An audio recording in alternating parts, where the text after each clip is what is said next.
Hey, how you doing? My name is Vic. I'm stuck. I'm working from home, just like you. So as a company, teamwork, every single one of us are working from home, and lots of people do work from home or work remotely on a regular basis. But for people who don't work from home and will come into the various offices around the world, what happens after a couple of weeks of working from home? So mentally, it can be a little bit of a struggle, whether you've got kids or you've got limited space. So what we decided to do at Teamwork was bring in a clinical psychotherapist, and I did a call with him just for staff to talk about what goes on in your head, and we got some staff questions as well. Now, we feel this was a really valuable piece of content for our staff, and we also feel that for you guys, it could also be very valuable as well. So without further ado, let's get into this. Welcome to Teamwork Talks. This is a live stream. This is a bit of a different one. This is internal use only for now. My name is Vic, obviously. Hello. This is James P. White, who's a clinical psychotherapist and hypnotherapist.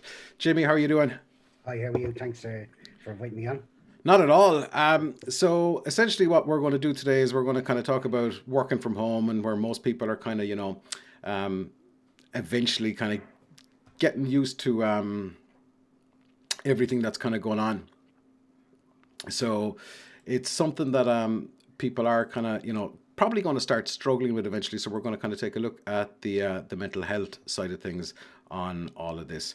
So for most people, and we'll start with people who aren't working from home, Jimmy, and by the way as well, for anyone that has any questions, either throw them into the YouTube chat or just drop me a message privately on Teamwork chat.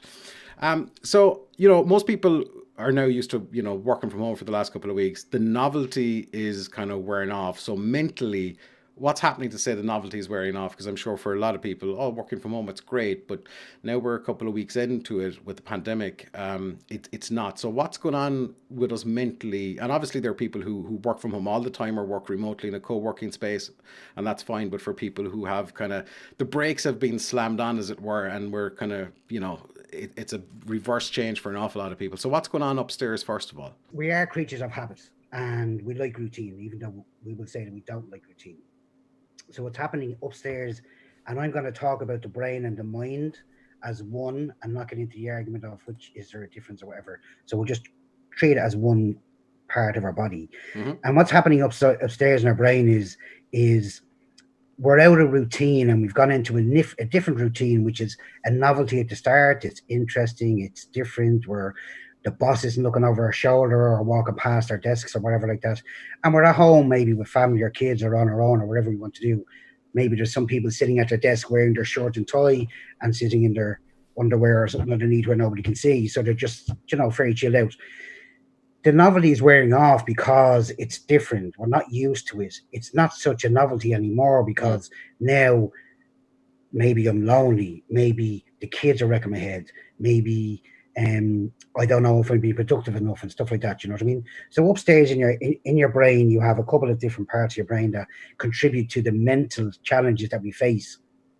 And we talk about the amygdala part in regards to usually when we're talking about mental health, which is a part of our brain that's at the top of your brain stem. And this part is it controls what's called the fight, flight, or freeze response. Okay. And it's there for our protection. So it's there to protect us and make sure that as a species, as a human person, it wants you to survive. So effectively, it's like having your own security guard, watching out for all of these fear factors or things that might threaten your life. And we need it there. We need it there in cases of, say, if you're driving your car down the road and the car in front jams on the brakes, you automatically jam on the brakes without thinking. Mm-hmm. So it's an instant reactive part of our brain that makes us react instantly without thinking.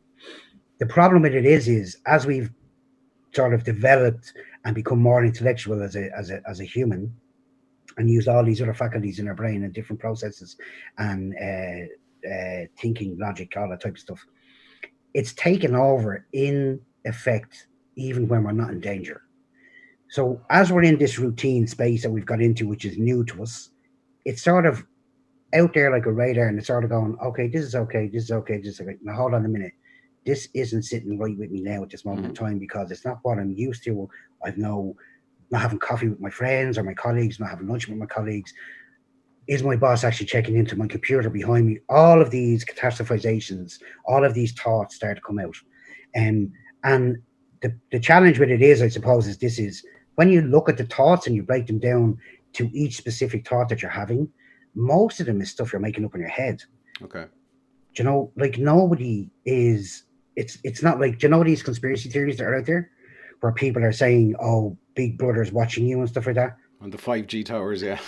Yeah, do you know what I mean? So it's catastrophizing everything, and it's making a worst case scenario, and it's putting you into this defense mode of fight, flight, or freeze, which is, I'm not comfortable here. I need to get out. Oh my god! So that's basically what's happening in the short, in an easy way to explain it. You know. Okay, so on that, so it is effectively it's a new routine for people, and this mindset, and as you said, flight, fight, or freeze. How difficult is it to kind of change that mindset, because we're still in the unknown, as it were? So is there a couple of basic steps to kind of changing the routine where people are more comfortable with it? And as you said, if you started writing everything down, it's a lot of it genuinely is irrelevant, and it's kind of in your head. So is there a couple of steps, quick steps to changing, your approach to this kind of new routine? So there's quite a few different things that you can do, but just to touch on one or two, and also to say that this isn't just happening in this moment. This is even happening when people are in work doing their normal, usual stuff. Do you know what I mean? This catastrophization is going on constantly. Again, because we're an habitual animal, and we've become set with conditioned habits, conditioned way of thinking, conditioned way of taking on that thinking, and how we're going to react to it. So it's happening even, yes, definitely happening more so now in this moment in time, and where we are with this epidemic and stuff. But it's also happening in our daily lives. So one of the most influential parts that you can use is what's called self-awareness. Okay, and that means becoming aware of you. Okay, and it is going to start with the likes of breathing. Now, I know people are going to go, "Oh no, here we go, another fella on about breathing." Yeah, so I'll just give you a little bit of science on the breathing end of it. Okay. We have a central nervous system in our body which is responsible for lots of stuff and lots of functions in what we do. Okay, and part of that central nervous system is there's two parts. There's one which is called the parasympathetic nervous system, and one which is called the sympathetic nervous system. So when we're in fight, flight, or freeze, we're in what's called the sympathetic nervous system. That's reacting. So what's happening is all the organs in our body are not functioning the way they should be, because as we're in that fight, flight, or freeze mode, everything is going to where we need it. So if you're talking about fight, everything is going to your outer organs, like your feet and your hands, to punch and actually get ready for a physical fight. Your adrenaline is running, your blood pressure is faster, your heart rate is faster. If you're not talking about flight, it's going down to your legs because you want to run away, you want to get out of here. Okay.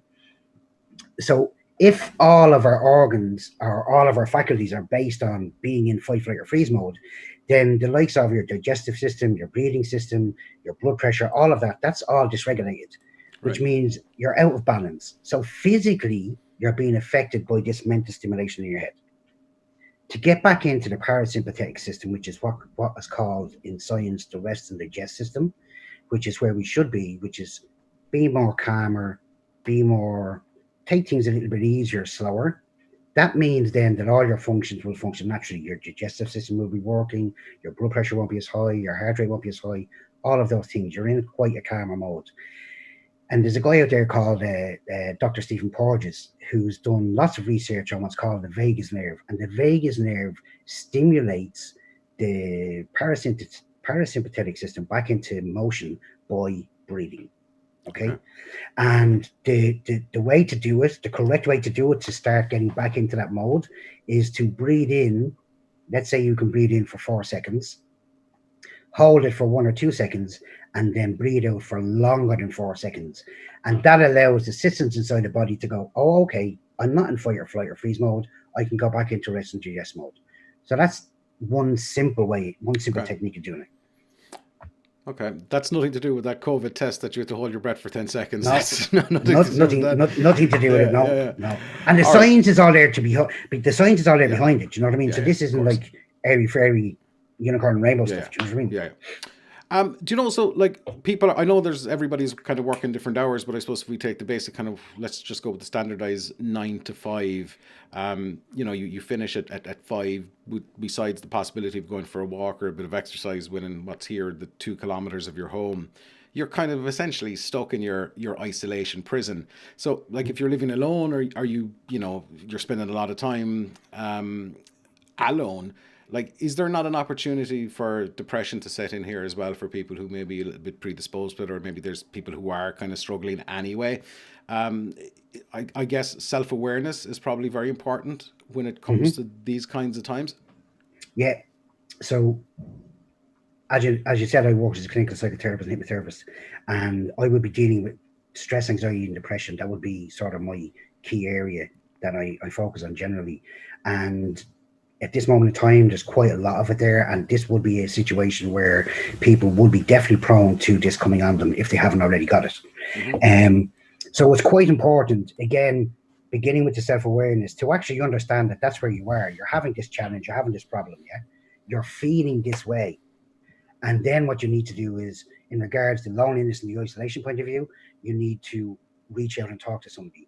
But just talking on the isolation thing, there's and I think when we were talking earlier, you mentioned something about being isolated in your prison. Do you know what I mean? An isolation prison, yeah.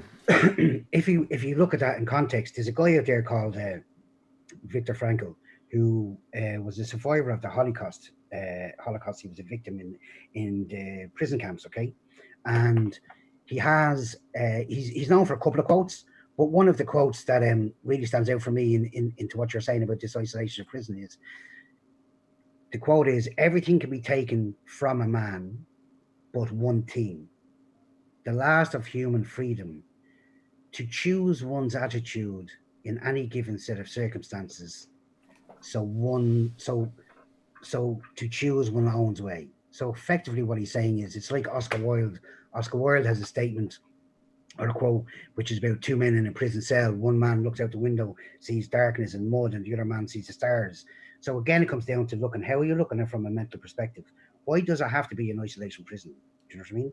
Okay. If you're feeling that sense of, I'm on my own in this flat or apartment or bedsit or wherever it is, I'm cooped up and it's like a prison to me. Why is it like a prison? What can you do to change it? Can you make it more comfortable for yourself? Is there anything that you can do, thinking outside the box rather than sitting and dwelling in it? And the other thing is talking. We have to talk and reach out to people. Be a colleague, be a friend, be the Samaritans, be a therapist, be your doctor, be somebody to talk to. And I remember we've done a podcast before and we covered this a little bit.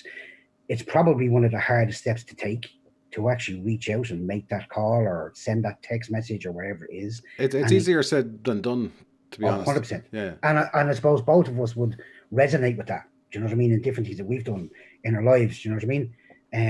But I think what it is it's a case of, if you don't, then nobody else can help you. If you're not able to help yourself in that moment because you don't have the tools or the choices or the techniques.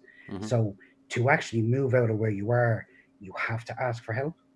And no matter how bad that may seem, no matter how, maybe people may feel weak or feel not strong about it, it has to be done. And understand that you're not alone out there. Like, I am and where I am now because I had a great life. I am where I am now because I had struggles. And through the help that I got, it changed my life and I changed my direction and what I was going to do. Do you know what I mean? And for me, I wasn't a person, even this is uncomfortable for me. I can only see you, but I'm sure there's probably more than me and you looking at the screen, hopefully. Yeah. So I would be uncomfortable about being up front and center with people or being the center of attention. But I've been able to manage it because I made that first step, and it's life-changing. Yeah. Okay.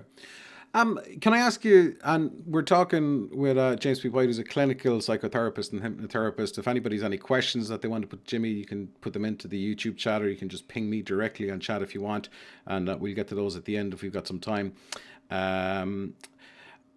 I suppose, Jimmy, one of the things that's probably not helping, depending on people, is the constant bombardment of news that we're getting, deaths, cases surrounding COVID-19. It's the first thing that we kind of hear about now. Essentially, you turn on the radio, turn on the TV, you pick up your phone, there's a notification, 30 more deaths today, this kind, like, there's no escaping it. And that's before you kind of get all the crap that's going around on WhatsApp with all the fake messages and fake this and 5G cell towers and all of the other stuff that's going on.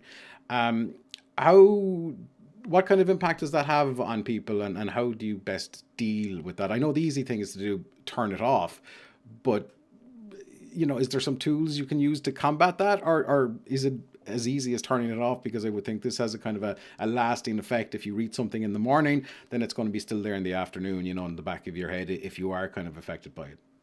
So it comes down to where your attention and your focus is. So again, it's about self-awareness. If you think about what we're talking about at the start, if you're aware that you're being influenced and you're open to these things, yes, the easiest and the quickest way to do it is to turn them off. On, like, if it's social media, unfollow them, on Twitter them, or whatever you do.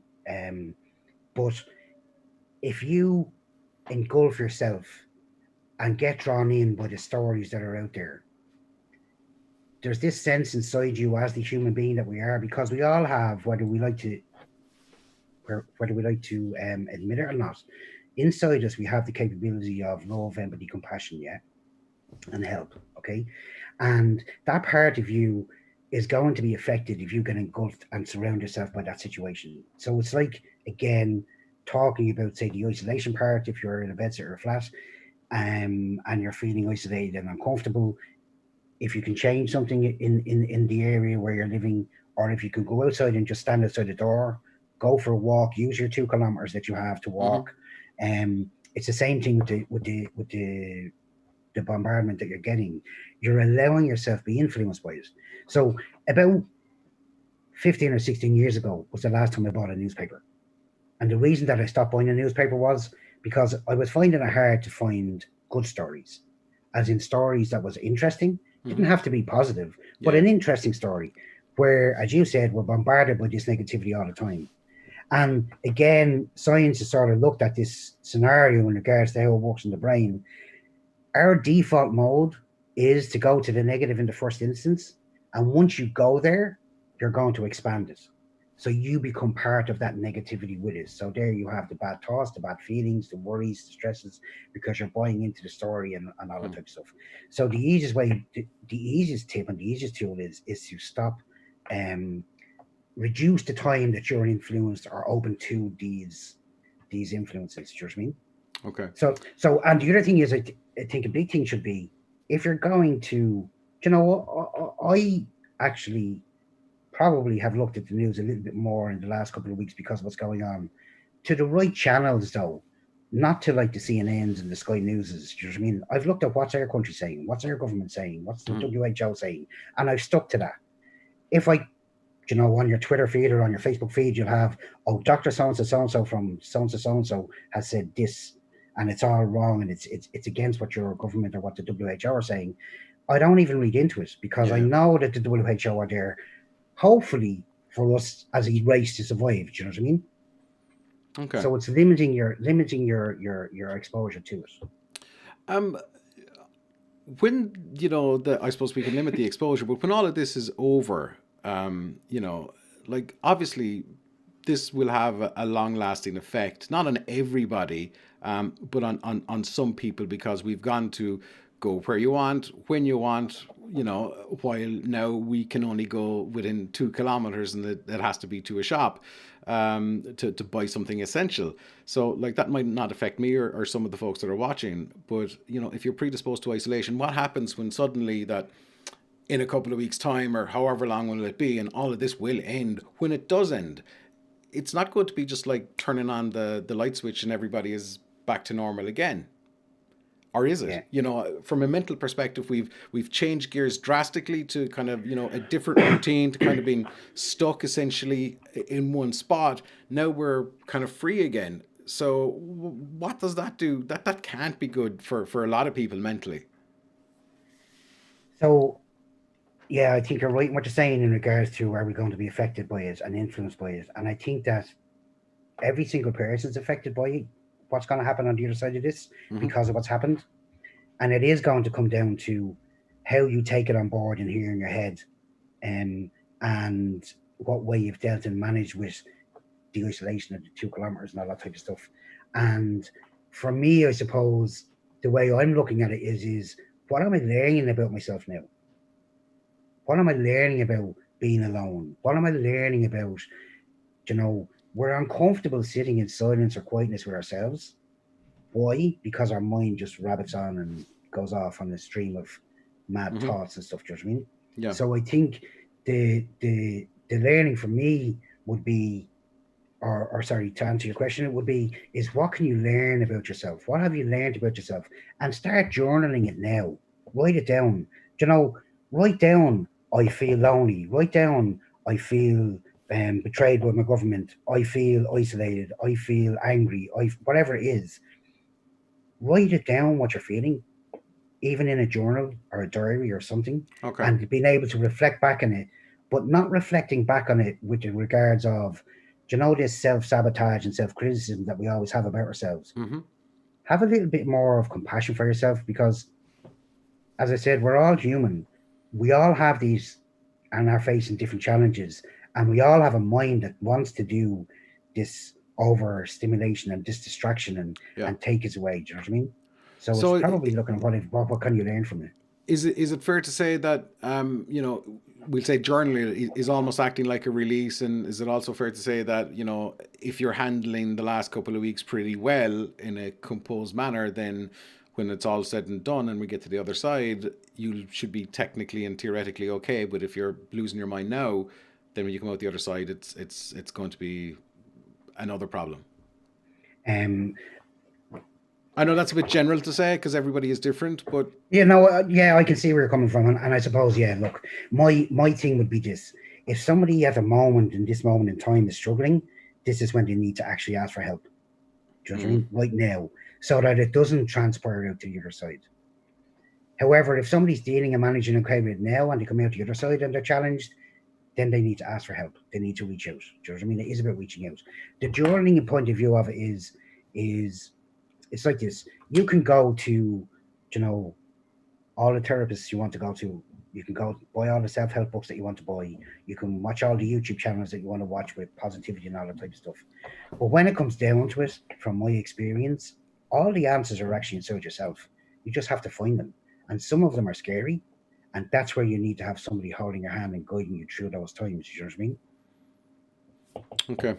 Um, just before we kind of start wrapping up, if anyone's any questions, just you can throw them to me on chat. I know there's one or two have come into me there, or people can just put them into the YouTube chat there directly.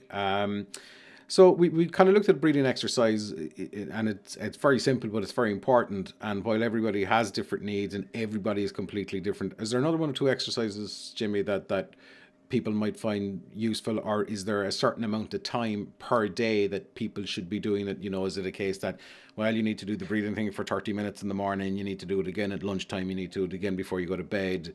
What's a kind of a general best practice, and if there's any other kind of exercises that we can all start trying out, Yeah. would be great. So, like regarding the breathing, it doesn't have to be a specific set of time. I mean, I can remember years ago as a kid, my grandmother used to say to me, if I was frustrated or angry with my friends when I was out playing, count to 10. And I used to go 1, 2, 3, 4, 5, 6, 7, 8, 10, and I still want to kill them. Do you know what I mean? Why? Yeah. Because I wasn't counting to 10 properly. So it can be a matter of fact of just counting to 10 and breathing with that count.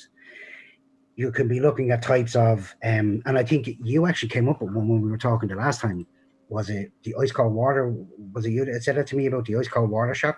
So what happens is when our mind starts catastrophizing, if you have a glass of really freezing ice cold water, it shocks. It's like, brain freeze from sucking in ice cream, and it shocks the system to go, oh.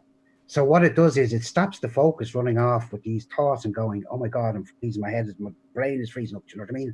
And it gives you that space to then decide and choose what you can do. So that would be another way. Obviously, looking at your routine currently at the moment, whatever way your routine is, if it's beginning to be the novelty is wearing off, take some time when you have time. Like, we're great at saying I haven't got a minute.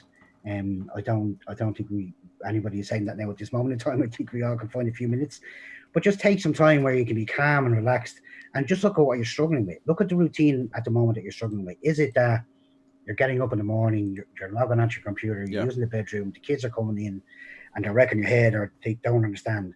Maybe it's that you just need to sit down with the kids and say, look, because of what's going on, Daddy has to use the office upstairs for X amount of time. And what we're going to do is, when I'm finished at 7 o'clock, I'm going to sit down and read a story. I'm going to sit down and watch a video with you, whatever it is. So changing your routine so it suits you. Do you know what I mean? Mm-hmm. And that you're not under pressure. That's another way of doing it. Activities, going out, getting exercise, walking if you can. And giving yourself a break. Do you know what I mean? Taking a break to go and just have a cup of tea. Don't have a cup of tea sitting at your computer while you're doing your work. Break away from the work and sit down and have a cup of tea and enjoy the cup of tea. Okay. Comedy, watch movies. Loads of stuff there online at this moment in time. Do you know what I mean? Okay. And so there's lots of stuff. So what I've done is, based on the talk that we're having, I've put together a little ebook which I'm going to send you in a moment that you can send out to everybody that's watching. And there's lots of tools and stuff there. But they're just a few things. Brilliant. Okay. Because I'm kind of conscious of time here as well. But I just want to run through a couple of questions that people are sending there as well, Jimmy, if you don't mind. And we'll try and blaze through as quickly as we can. Does James have any practical tips on building new routines and new habits?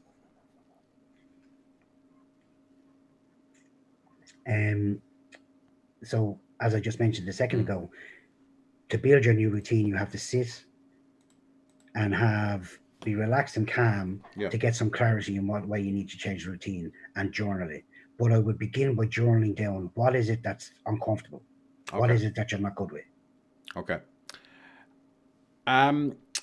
As we're all communicating, we'll say in from Teamwork's perspective in Teamwork Chat, so it's a chat messaging piece of software.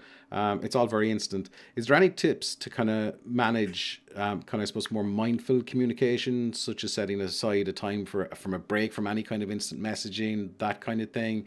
What would you advise there? So I'm actually a mindfulness educator as well, so mindfulness will be part of my daily routine. So I do a meditation every day, but there's a quick meditation you can do which is called 3 breaths, okay? And you can do this before you go into a meeting. Say I did it before we came on this call, okay? So on breath 1, when you're breathing in, you're just becoming aware of the breath. Mm-hmm.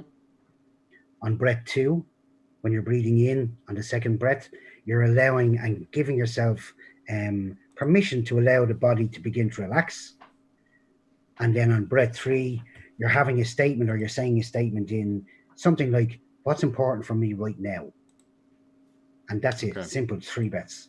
Okay. All right. That makes sense. And I know we kind of talked about kids and stuff there. So I've kind of got 2 here that are kind of quite specific, slightly different though.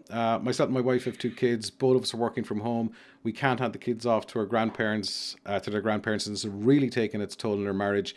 Both of our works are suffering. We're both stubborn. It's incredibly stressful. We've tried walks, making different points in the day to do stuff with the kids, but we always end up killing each other. Any suggestions would be greatly appreciated. So killing each other as in the husband and wife are killing each other? Yeah. I feel your pain. Okay, so that's a really challenging one. And my suggestion or my recommendation would be is he's accepted that he's stubborn, so presumably maybe his wife has to, or maybe she hasn't. They definitely need to have a conversation outside of work, away from the kids when the kids are asleep. I don't know if he's off the weekends or whatever, but one of the days or one of the times they're off, to sit down and just say, okay, this is how I'm feeling. Let her say how she's feeling, and let's say, okay, how can we try and manage this? And then it will probably be me speaking to employers and trying to see if there's any flexibility in being able to co-facilitate each other's work and the kids. Okay. That's a really, really tough one because of the times we're in, because you can't get in a babysitter and stuff. But communication is going to be key there. Like. Yeah. Okay. And I suppose the thing is just start, basically open up that lines of communication. As you said, this person has already kind of admitted or conceded the fact that there's an issue. Okay. I'm going to throw one more at you there, Jimmy, as well. I'm a single parent. I'm handling the work from home thing quite well, but my 11-year-old girl is really panicky over what's going on. What to do with a kid's mental health. I don't watch the news anymore, but it seems she's absolutely terrified. I have an 11-year-old, and the first day, the Friday that she left school, I picked her up, and she was okay till about 7 o'clock that night, and then she started crying. And I said, what's up? And she goes, I'm afraid that you're going to die, or mom's going to die. Also, I just had to break it down into facts. What I knew in regards to, look, all the people I told her about her nana and granddad who live next door. They're older. They need to stay away from us, to stay protected. We're at the moment we're fine, and statistics are showing that people of our age group and her age group, we're going to be okay. They may get sick, but they'll come out the other side of it. And just make it factual for her. Just give her the evidence that's there from the correct authorities. Do you know what I mean? Okay. So I suppose having an honest chat with them and understanding the feeling that the child is upset and worried. That's okay too. Like. Yeah. Okay. All right. Well, I'll get some information that you can send out to that person anyway for you. Yeah, perfect. And if you wanna send me on that ebook there, Jim, I'll get it out to everybody in Teamwork. Thank you very much for your time today. We genuinely really appreciate it. I think there's been some kind of good insights there. Hopefully that it's helped people. People out that are watching, Jimmy, if they want to find you, what's the best way they can do it? Can they find you online if they want to get in touch? So www.apiclinics.com.